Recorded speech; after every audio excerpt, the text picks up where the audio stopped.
Hey there, subscribe to my channel, and also press this bell icon so you never miss any new updates, cause whenever we upload new video you will get a notification on your phone.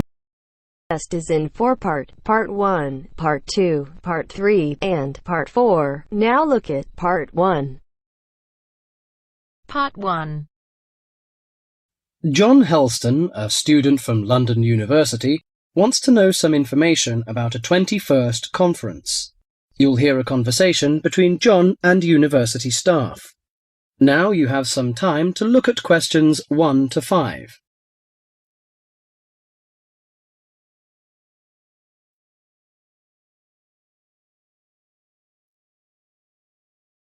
Listen carefully and answer questions 1 to 5. University, good morning. Oh, good morning. Can you put me through to the School of Architecture, please? Certainly. School of Architecture, Professor Dawson's office.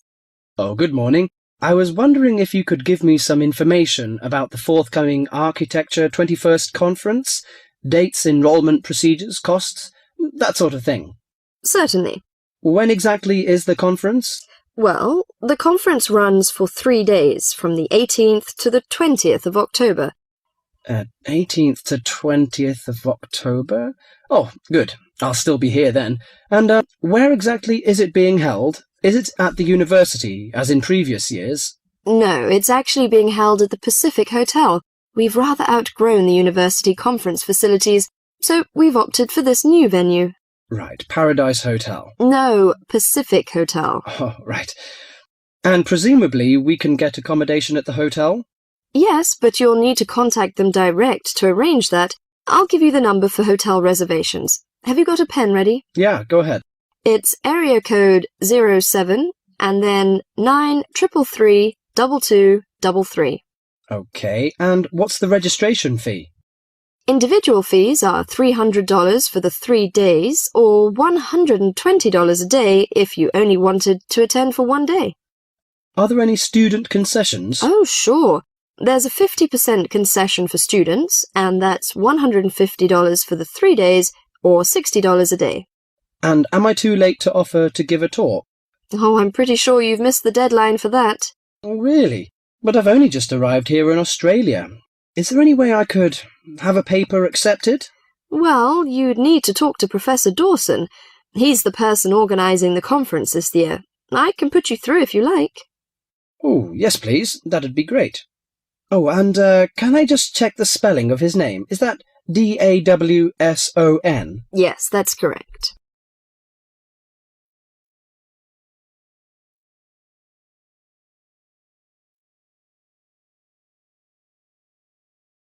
Before you hear the rest of the talk, you have some time to look at questions 5 to 10.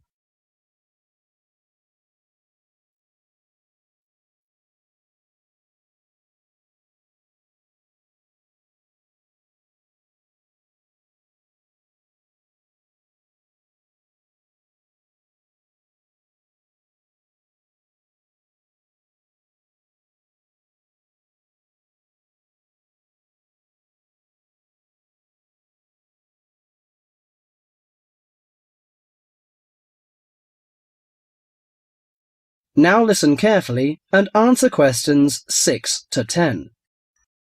Professor Dawson speaking. Oh, hello. My name is John Helston.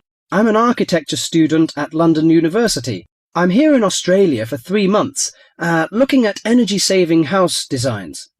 Right. I'm interested in giving a talk on my research at the conference, but I believe I may have missed the deadline. Well, strictly speaking, you have. The closing date was last Friday. Oh, no! But we may be able to include your paper if it fits into our program, but you'll have to be quick. Okay, what do I need to do? Send me an outline of your talk, and make sure you'd include an interesting title for the talk, something to attract the delegates' attention. Okay, interesting title, right? The outline should be no more than 300 words, though. Right. I should be able to keep it down to 300 words, but would 400 be okay? No, not really, because we have to print it in the proceedings, and we just don't have the space. Sure, I understand. And also, can you send me a short CV, the usual stuff, name, age, and qualifications, that sort of thing? Right, include a brief CV. Actually, you can email it to me. That'd be quicker. Sure, what's your email address? Well, the best thing would be to send it to the conference administrative officer. The address is admin in lowercase, you know, in small letters.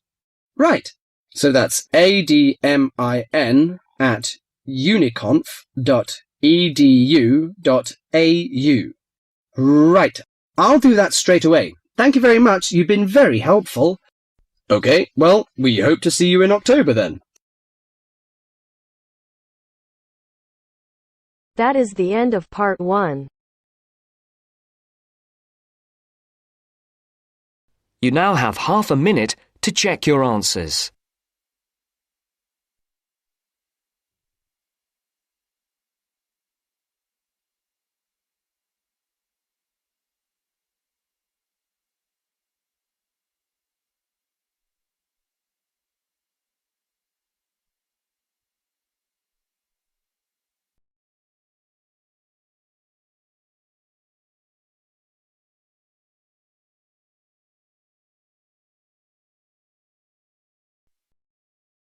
Now turns to part 2.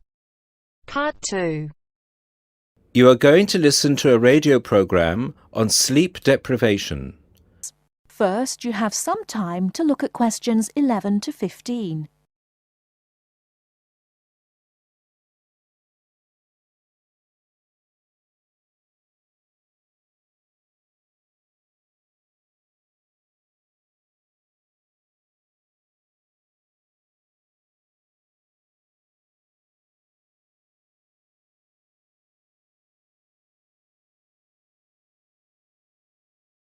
Now, listen carefully and answer questions 11 to 15.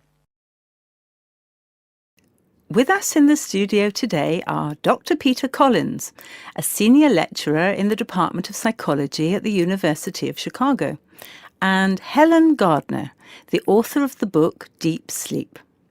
They've come to our studio to discuss the effects of sleep deprivation and also give some tips to the sleep-deprived on how to deal with the problem. Welcome to the studio, Helen and Peter. Now, Peter, what are the reasons for sleep deprivation and how can it affect our lives? Well, the research into sleep deprivation started in the late 50s and has been going on ever since.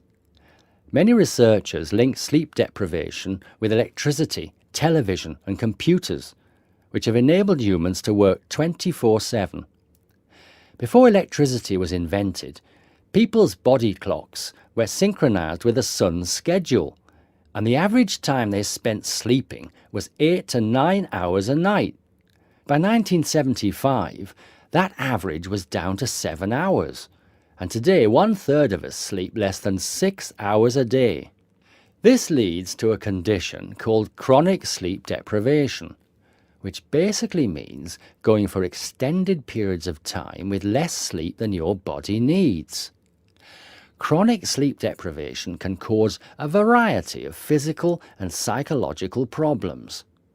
At its most basic level, loss of sleep can make us more irritable and less efficient, and can affect long-term memory and concentration, which can result in more accidents. According to the latest research into sleep deprivation is the main reason for 3% of plane crashes, 10% of domestic accidents, 20% of accidents at work, and 45% of all traffic accidents. Research into the physical effects of chronic sleep deprivation suggests more serious and significant long-term complications. Research from my university, the University of Chicago, has shown that sleep deprivation interferes with how the human body regulates insulin and sugar metabolism, which can increase the risk of diabetes. People who are sleep deprived have weakened immune systems and are more prone to viruses and other kinds of infections. People who don't get enough sleep have cognitive problems or difficulties processing and assimilating new information. Lack of sleep affects long-term memory and slows down such abilities as judgment and reaction times. Some researchers link sleep deprivation with obesity, indicating that sleep disorders and eating disorders are often linked. Before you hear the rest of the talk, you have some time to look at questions 16 to 20.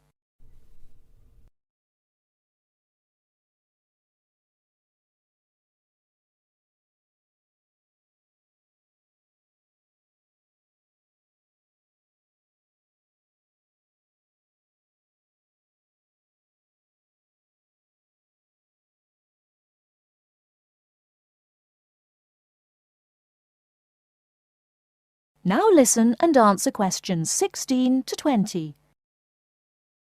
Helen, you've done a fair amount of research for your recent book on helping people deal with sleeping problems. Could you give our listeners some tips on managing their sleep?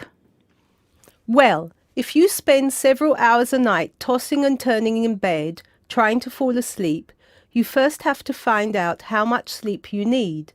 To do so, you'll need to try and sleep 6 to 9 hours a night. Set aside 3 days for the experiment. It's best to do it on a long weekend or a holiday to ensure it doesn't get interrupted. During the experiment, you should go to bed at the same time every night and give yourself 6, 7, 8 or 9 hours of sleep. Then monitor the way you feel throughout the day to find out how many hours of sleep you need in order to feel your best. Once you find out how much sleep you need, you can work on improving the quality of your sleep. The main secret here is to allow yourself 1 or 2 hours to relax before going to bed. You may want to try and have a warm shower or bath before going to bed. Doing some quiet activities such as reading or filing can help some people relax.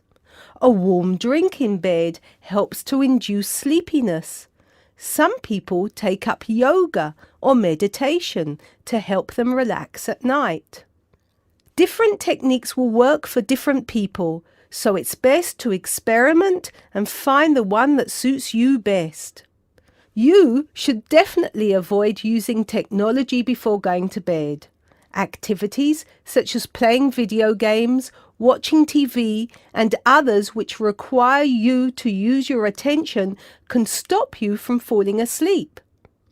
Avoid eating before going to bed. A late dinner can disrupt your sleep. Not only is going to bed with a heavy stomach bad for digestion and can make you overweight, but it can also keep you awake for hours. Caffeine-rich drinks can increase your heart rate, which can stop you from falling asleep. Energy drinks also have the same effect on your body. You should avoid drinking these at night. The same goes for vigorous physical exercise such as weightlifting or working out on a treadmill.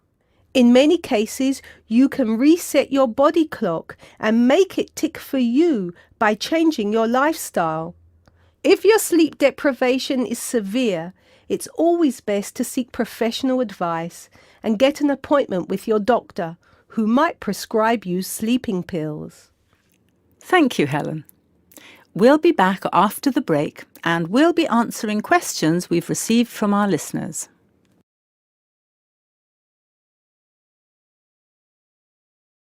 That is the end of part 2. You now have half a minute to check your answers.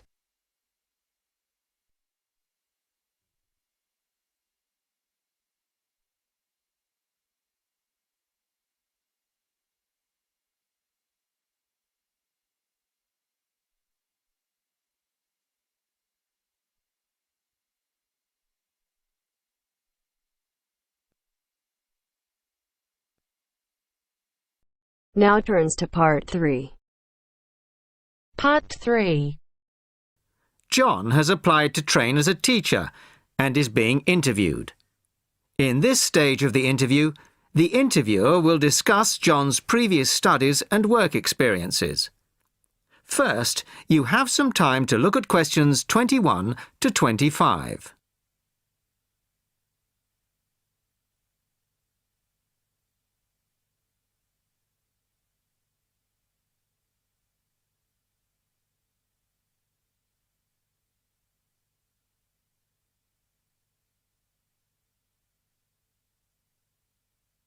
Listen carefully to the first part of the conversation and answer questions 21 to 25. Hello, come in and take a seat. You are John Evans? Yes, I am. Well, as I'm sure you're aware, the purpose of this part of the interview is to go over your CV and talk a little further about your previous studies and experiences. Yes. So, your first degree was in French, of course? Yes, with a minor in film studies. An interesting combination. Mostly French films, presumably? Well, European cinema in general, but with a bias towards French cinema. And your degree took 4 years? Yes. In the third year, I was an exchange student at Bruges University in Belgium. I was there for a full academic year, 9 months. Right. Well, you graduated 2 years ago, and then you took some time out, as it were. Yes, I spent 6 months as a volunteer working on restoring historic buildings in France. Was that with a well-known organisation? They're called restoration vacations here, but they operate under different names in several countries. I think they're quite well known. So, it was a 6-month vacation, really? No, I went for a week, but really liked it, and I got asked to stay on as a translator. Because I could speak French quite well, it was my job to liaise between the owners of the buildings and the English-speaking volunteers. That must have been a very enjoyable experience. Before you hear the rest of the conversation, you have some time to look at questions 26 to 30.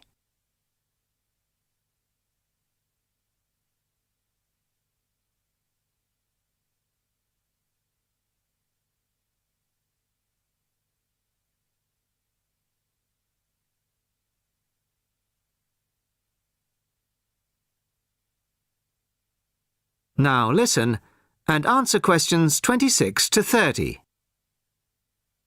Well, it was certainly a very enjoyable experience to begin with, but after the first 3 months or so, I actually got a bit bored. I was talking about the same things every day. Bricks, cement, window frames, that kind of thing. It wasn't really stretching my French. Also, I wasn't getting paid, just free accommodation and food, plus some pocket money. I see. So then you started working for a bank in Paris. BCFC, I think. Yes. Were you doing entirely translating again? Well, translating was the major part of it, mostly from English into French this time. Official documents, letters, that kind of thing. Much more challenging. But I was also in charge of coordinating the translation work going on in the bank's offices in Switzerland, Belgium, and other parts of France. What did that involve? It was simple, really. I just had to keep track of what had been translated in each office. To save wasting time having the same document translated twice in different offices. So, you stayed there for a year and a half, and then you left. Why was that? Simple. To apply for this course. I see. Why give up a secure job in Paris to train as a teacher here? I've always imagined that I'd be a teacher, really. I loved being in Paris, but I wouldn't want to spend the rest of my life working for a bank. Do you think your experiences in France will help you as a teacher of French? It certainly helped my French, and my experiences certainly gave me a much better understanding of French culture. Although that may not be of enormous use when it comes to standing up in front of a class of British 13-year-olds. Perhaps not. Well, thank you very much. The next stage of the interview will be conducted by my colleague in room 207. That is the end of part 3. You now have half a minute to check your answers.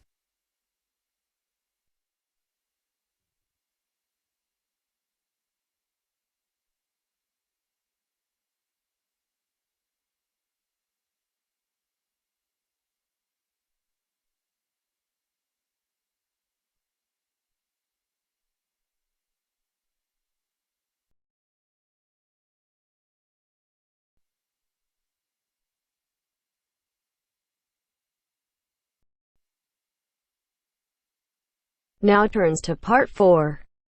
Part 4. First, you have some time to look at questions 31 to 40.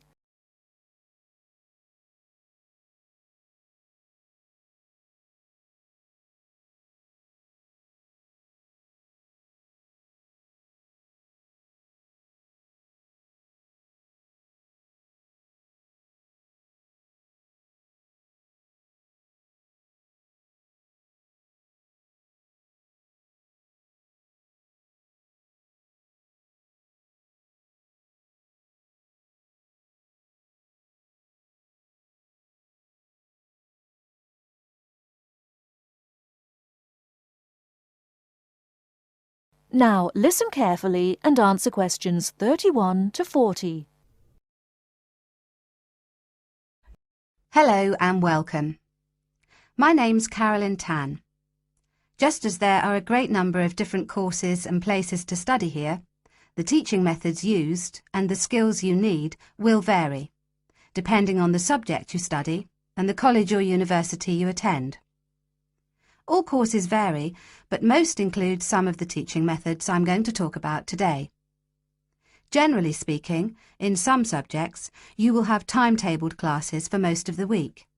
In others, you may only have a few hours timetabled and will be expected to work independently for a substantial amount of time. Working independently is crucial at university. I'm going to go over the 3 main types of teaching method you will have here. These are lectures, seminars, and tutorials. There are other methods that you will come across, like workshops, group work, and practical work, but I'll describe the 3 main types for now. I'll briefly describe what they are and try to give you some helpful advice in dealing with them. Let's start by looking at lectures. These are large classes, usually lasting around 1 hour, where a lecturer or tutor talks about a subject and the students take notes. On some courses there can be over 100 students in a lecture. Unfortunately, there is usually little or no opportunity to ask questions during the lecture. Lectures are usually intended to do 3 things. Firstly, to guide you through the course by explaining the main points of a topic. Secondly, to introduce new topics for further study or debate, and thirdly, to give you the most up-to-date information that may not be included in textbooks. So as you can see, it's essential to go to lectures. Of course, you need to take notes in lectures. Remember, you don't need to write down everything the lecturer says. Try to concentrate on the main points and important details. Most lecturers use stories, examples, and even jokes to illustrate a point. And you shouldn't write these down. When you take notes in lectures, abbreviations and symbols for common words and terms can help you write faster. If there is something you don't understand, make a note to ask after the lecture or in a tutorial. Most students try to write up their notes after a lecture. It's a good idea to try to be organised. Keep your notes from your lectures in order in a file, but don't just file the notes away until your exams. Read through them regularly, as this will help you with your revision. It's really important to go over your lectures. As an international student, the lecturer will recognise that you may need more help in lectures and that you may want to record the lecture on a digital recorder. If you do want to do this, ask the lecturer's permission first. They will usually agree. Finally, don't worry if you find it difficult to understand the lecturer at first. This will get easier as you get used to their style and as your English improves. OK, that's enough about lectures. Let's have a look at seminars now. Seminars are smaller classes where students and a tutor discuss a topic, and they often last about the same time, if not longer than lectures. You will know in advance what the topic is, and the tutor will usually ask some students to prepare a short presentation for discussion. Seminars are usually meant to encourage debate about an issue.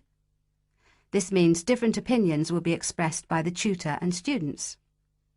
The aim is not for students to be told the correct answer, but to understand different arguments and make judgments about them. This process helps you learn to analyse topics critically. Some international students find that seminars can be a bit frightening, especially if they're not used to this kind of teaching. Don't worry. Many other students feel the same at first. Participating actively in seminars is an important part of the learning process, so try to contribute, even if it seems difficult at first. It is best to do some reading before each seminar, so that you are familiar with the topic and can follow and contribute to the discussion. It may help you to make notes before the seminar of any points you would like to make. If you're having difficulty in seminars, discuss this with your tutor. And finally, I'll give you information on tutorials. Tutorials are meetings between a tutor and an individual student or small group of students. These usually last between 15 and 30 minutes. In a tutorial, the tutor will give you advice and guidance on a piece of work you are doing or a piece of work you have completed, or even a problem you may be having with a topic or with study methods. You should try to ask questions during tutorials about your work or about topics raised in lectures and seminars. Well, that's all for teaching methods. I'll go on now to talk about the different kinds of examination. That is the end of part 4. You now have half a minute to check your answers.